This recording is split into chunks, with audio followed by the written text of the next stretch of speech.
Got this one in the booth then at long last. Had the doors on obviously to do all the gapping work, and we just checked it outside just to be positive that we've got all the gaps as good as I possibly can. It's got to the stage where it's really difficult to see what's happening because obviously we've got so many different colours, epoxy, metal, fiberglass, filler, lots and lots of different colours, so you kind of lose sight of all the gaps after a while. So we are just going to go to the next stage at this stage now, which is going to be epoxy. It's an isolated layer of epoxy to go back over the bare metal areas, but we'll do the entire car just because it just gives that little bit more protection in any case, so why not? Yeah, epoxy first, and then a flash off. I believe it's got to be about a 4-hour flash, unfortunately, but that'll be okay. So 4 hours, and then on with 4 rounds, or maybe 3 or 4, depending on what it looks like after the epoxy, of our sprayable filler then.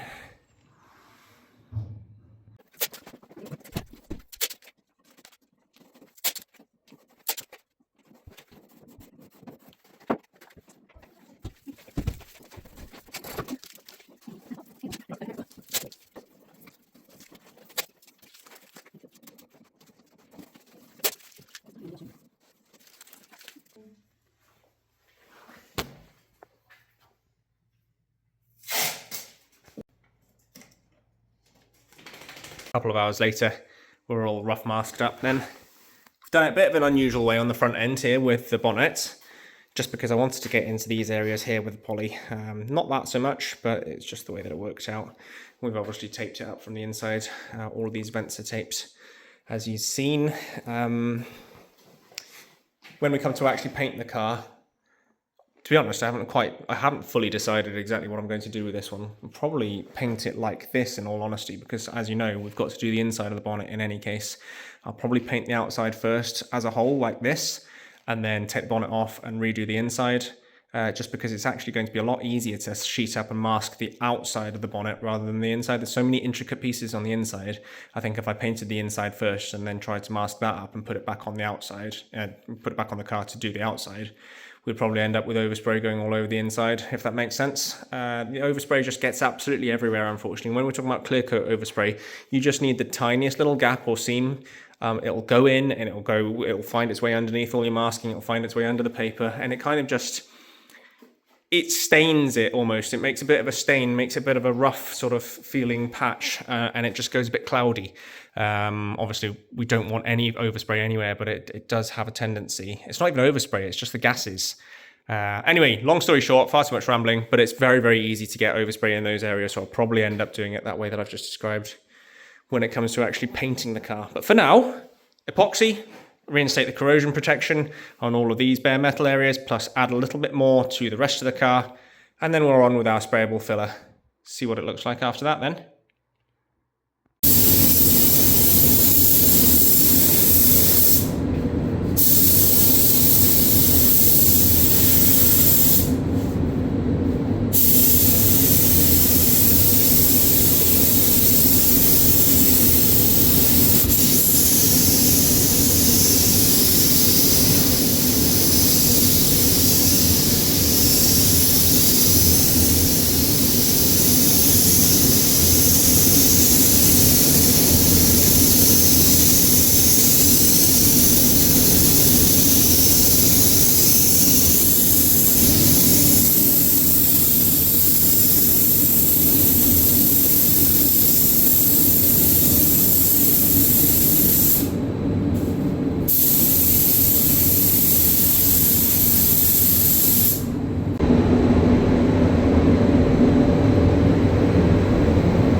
Okay, I've just got the E-Type next door on a, well, I was going to say a quick 4-hour flash. It's not a quick flash at all, but it's 4 hours anyway before I can put the spray poly on. So we've just made a start on this little Lotus. I actually forgot to do a walk around, but this is the damage that we're repairing. Seems quite minor, but unfortunately, obviously fiberglass, it's cracked all the way through quite badly. Not badly, it's a very easy repair, but it did mean taking the entire clam off, unfortunately. Reasonably easy thing to do though on one of these anyway, so it's just the best way to do things. So, whereas I did originally think that they had made this into a bumper as such, they haven't. It's the entire clam. I knew it was on the previous model to this, but clearly this one is as well. Never mind, just a quick fiberglass repair on this, and we'll be away. Got to remove the PPF as well, but that's what it's there for. It's done its job. It's protected the car till now.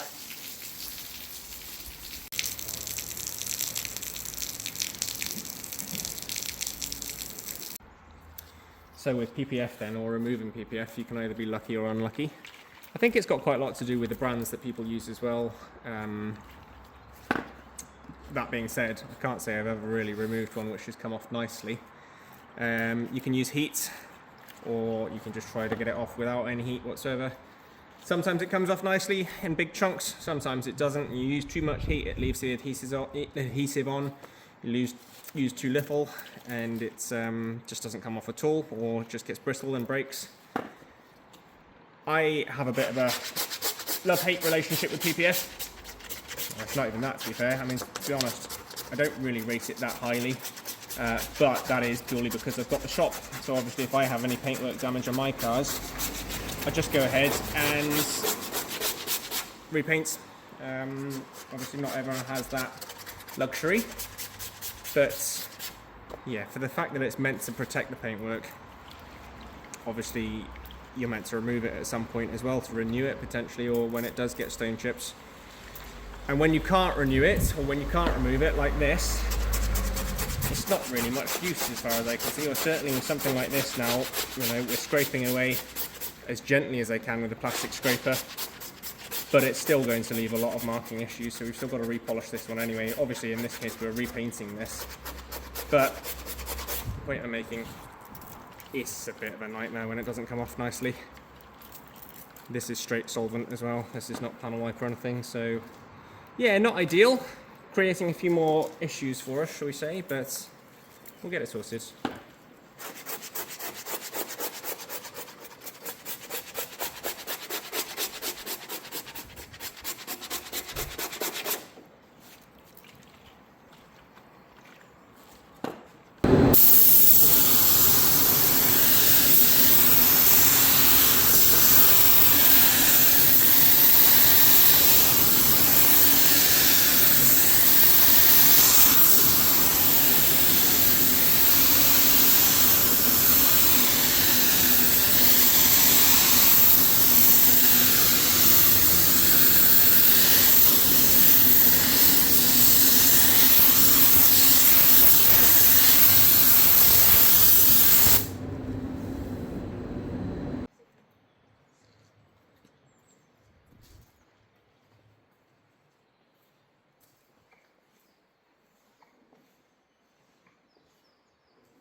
Just got rid of one, another one's turned up. Just size kits on this one on the wrong way around. They have been sealed on, unfortunately. I say unfortunately, we've managed to get them off reasonably easily on this side. I shouldn't say too much. The other side might be harder, but just cut the sealant off, remove the rivets, swap these over. It should be good. Nice looking thing. Get this one done as quick as possible, back out the shop. Morning, Enzo. Okay, we're into our sprayable filler now. It's had 3 coats for the most part, 2 on the roof on certain areas around the car, which I know that doesn't need any more than 2 coats. The reason that we use sprayable filler as well, polyester spray filler especially, is because it doesn't shrink back, it doesn't sink, so you can apply it relatively thick. And it just gives one uniform, nice, even coat over the whole entire car, so it all sands at the same rate. I've talked about this previously. different substrates sand at different rates, but with this, it all is going to sand down nicely and evenly, so it just allows us to get things as straight as we possibly can. We've gone around and filled in a couple of the pinholes, a couple of areas which were quite obviously low. You can see as well, it is a little bit splattered from certain areas of the car. That doesn't matter. It's because I don't filter the poly when I spray it. Specifically don't do that for a reason, actually, because it actually ends up curing in the gun. It ends up curing in the pots before I've got around to the whole of the car, and just comes out, you know, less and less volume starts coming out of the spray gun. So that's the reason I don't filter it. Do that on purpose, but it does mean that we get a couple of little splats from time to time. It doesn't matter. Obviously, it all gets sanded off now anyway. A lot more refining work still to go into this. In one colour now as well, so we've been able to do the gapping a little bit more. We've identified a couple of areas which still need a bit more attention now that it's all one colour. But it's only things that you'd really struggle to see unless you were really, really looking for them, I think, anyway. We'll get sanding.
Okay, Tig's just done a bit of a fiberglass repair on this one for me, so it's all fiberglass from the back.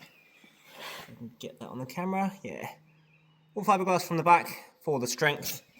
And then obviously we've just used our noble fibre on the front. It's all split on this side, as you remember, so we've just built up the shape again.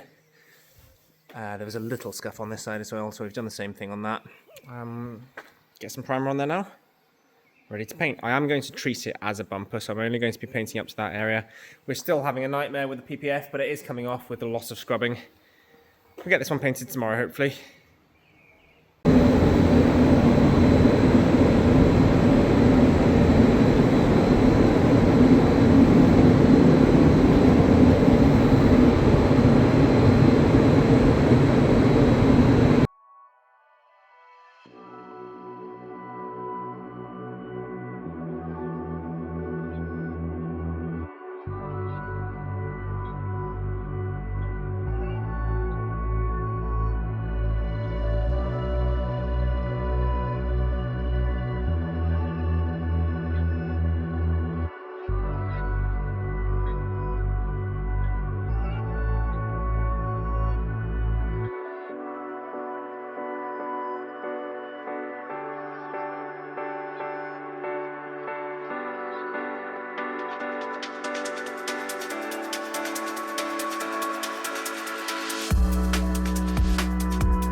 First initial block down, completely done then on this one with a 180.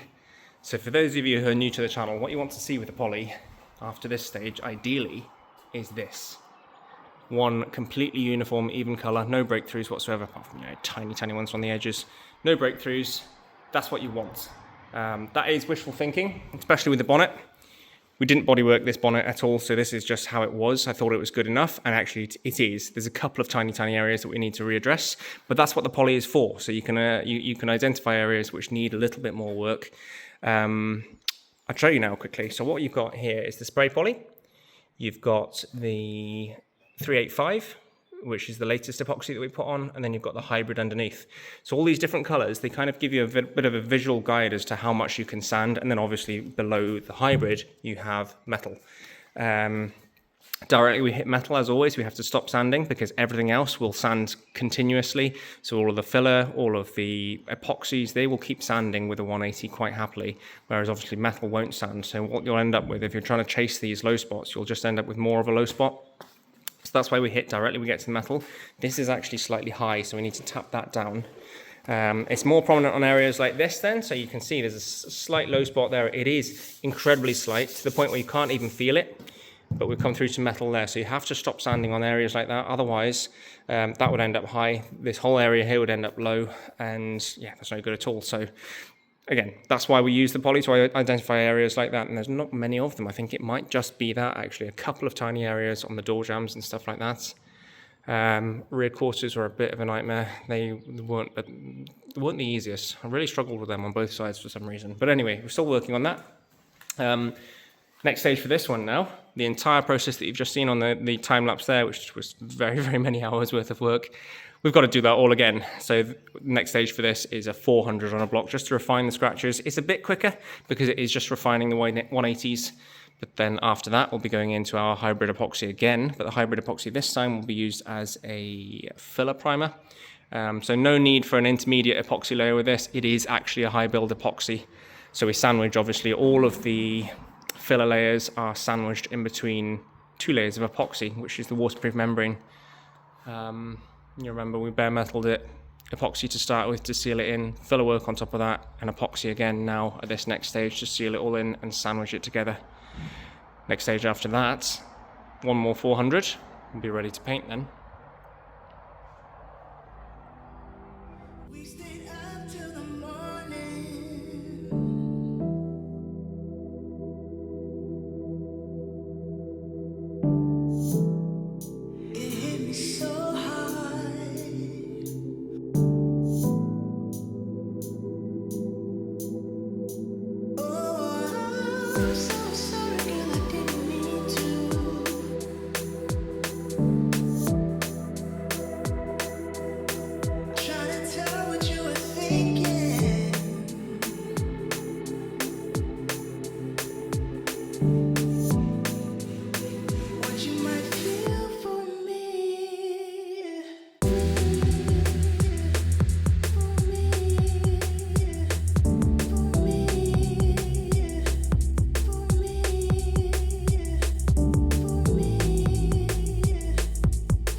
Okay, that's more than enough footage for 1 week's video, I think.